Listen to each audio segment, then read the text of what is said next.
Hello everyone, this is Rascal. I am from South Africa, and today what I will be showing you is the other skills that is needed to become a software engineer in South Africa. Um, so without further ado, let me introduce myself. I'm a software engineer and I work for one of the largest companies in South Africa. Currently, I am not at liberty to say for which company I work for, but yeah, just know that I know exactly what I'm talking about. So, um, what we at my company, what we're dealing with is we deal with software that affects the whole country. That's the only thing that I can tell you at this moment in time. So what? Just something about my education. I studied computer programming at university, and then I thought by myself that everything would be fine. I would get a job, and I would earn a lot of money. Only to realize that after I graduated, that I would need a whole lot of other skills that a software engineer needs in South Africa to survive in the software industry, and I think this is like all over, right across the world. So yeah, so if you are still currently studying and thinking about the software engineering job, without further ado, I would tell you that you've come to the right place, and I would tell you which software skills and tools is needed to survive in the software industry. And if I knew this at the time while I was studying, it would have made my life so much easier when I got into software engineering. So without further ado, let me go and continue. As you can see, the pictures that I represent here, it's exactly showing it's a guy sitting with a whole lot of engines and other applications and things that he needs to think about. And in the right hand corner, bottom corner, this is exactly how it is in the software industry. You need like six hands, a lot of things to think about while doing software engineer. And I guess that's why people are paying you that much money in the software industry. So yeah, let me continue with the skills and tools that is needed to survive in the software. The first one is the other skills. That's what I'm going to introduce to you now. The first one would be your number one thing is, while you were studying software, you had like your IDE, which is also, this is abbreviated, it stands for Integrated Development Environment. This is where you code. This is where you code all your software and all your programming languages. You write all your whatever your code and stuff, you write it in here. So first, number one, you need to know your IDE, which is your IntelliJ. It's a type of IDE. Eclipse is a type of IDE, or STS is the Spring Tool Suite IDE. This one is really gaining popularity at the moment in April 2019, but I think the one that dominates the industry, I'm talking about the enterprise industry. The one that dominates it's the IntelliJ. So make sure you know your IntelliJ in and out. You know how to set up databases. You know how to set up parent POMs. You know how to survive and how to code quickly, and how to know all the shortcuts and stuff, whether you're using IntelliJ or Eclipse. So yeah, this is your number one. You need to know your IDE. The second one would be your software language. That is obviously what you studied while you did your computer programming, which is either Java, Python, or JavaScript, or HTML, or C++, or C Sharp, or whatever. Know your software engineer. So know your software language, and I think most of you guys would know your software language already by now. But the third one, this is a very, very important skill, and this is where I got stuck when I got to the industry. Git.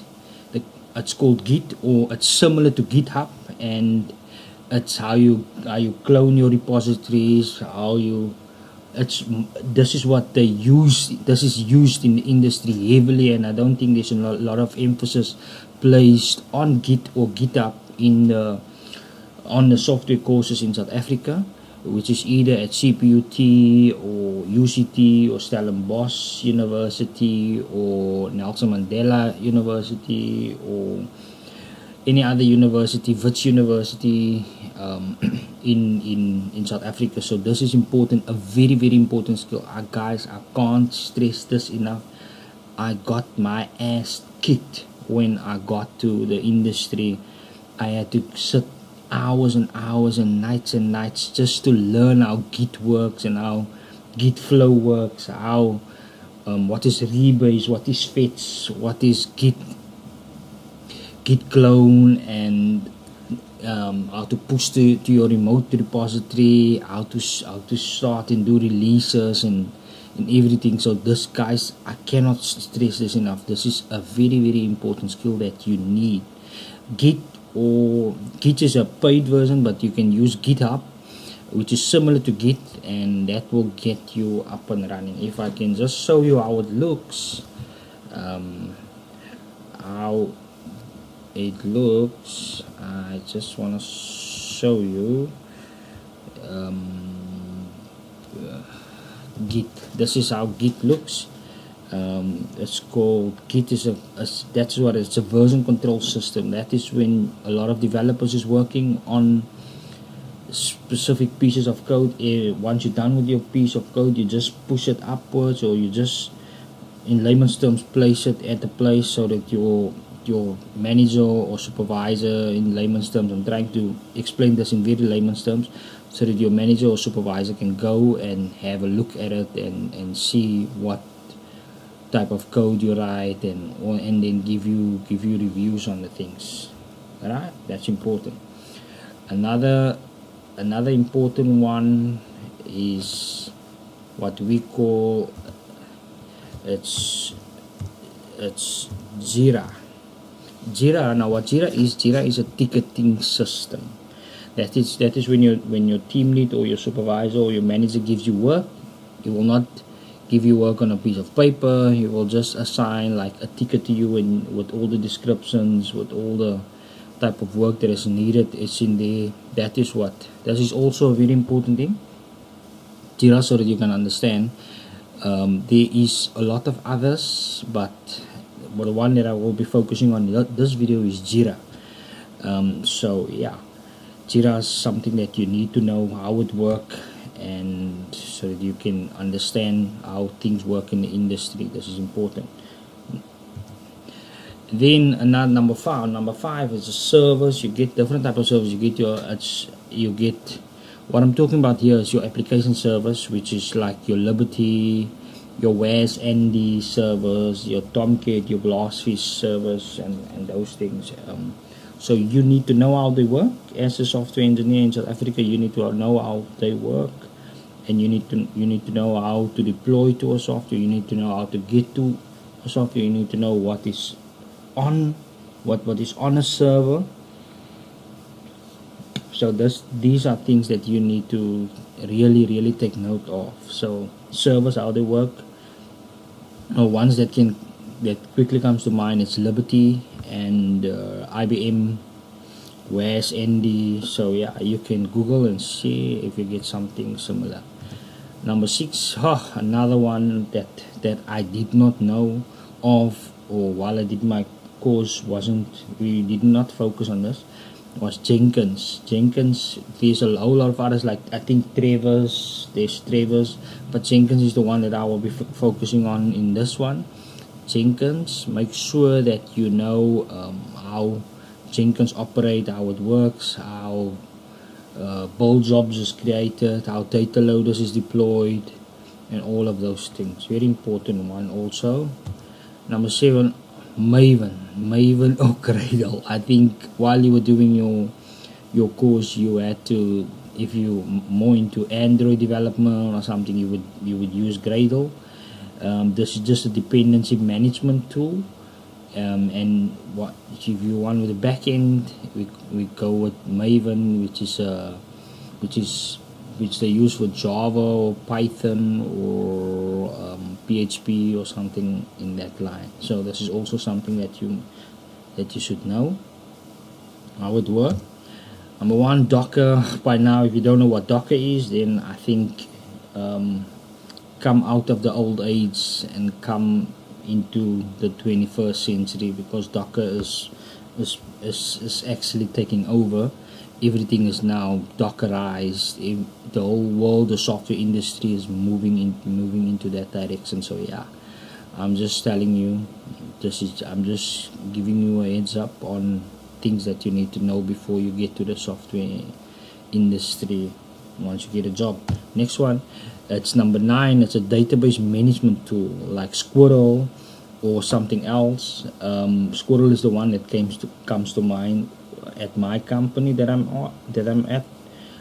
Squirrel is something that you need to know how it works. You need to know how to set up your databases. You need to know how to how to run SQL queries and stuff. And so yeah, this is something that you need to know, how to query something in a database, how to check something up in a database.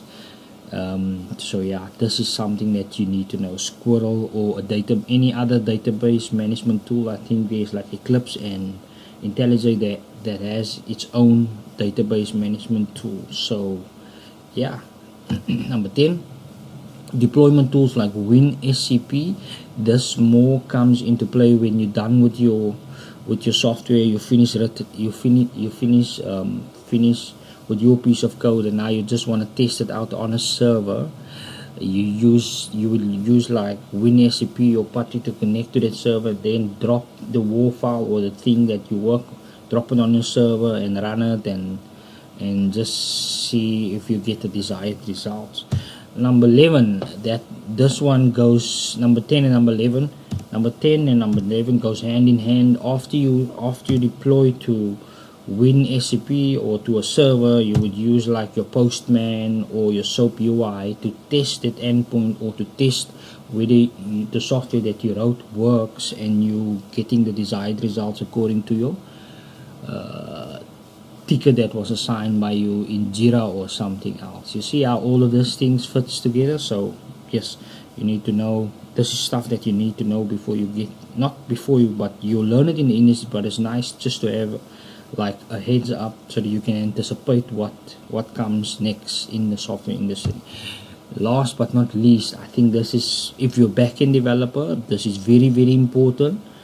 Or if you're planning on going backend, this is very, very important.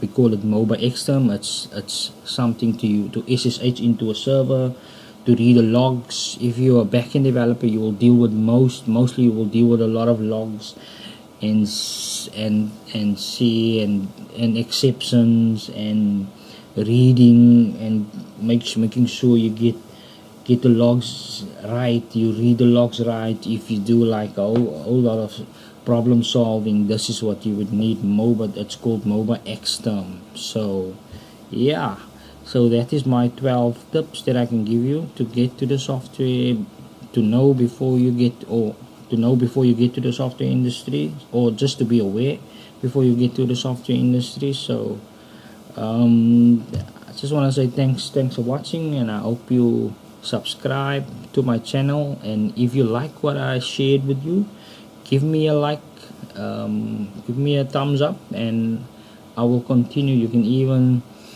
even subscribe to, click the bell, subscribe to the channel, click the bell, so that once I upload new videos, you will be the first one to be notified. Thank you very much. Thanks guys, enjoy your day further.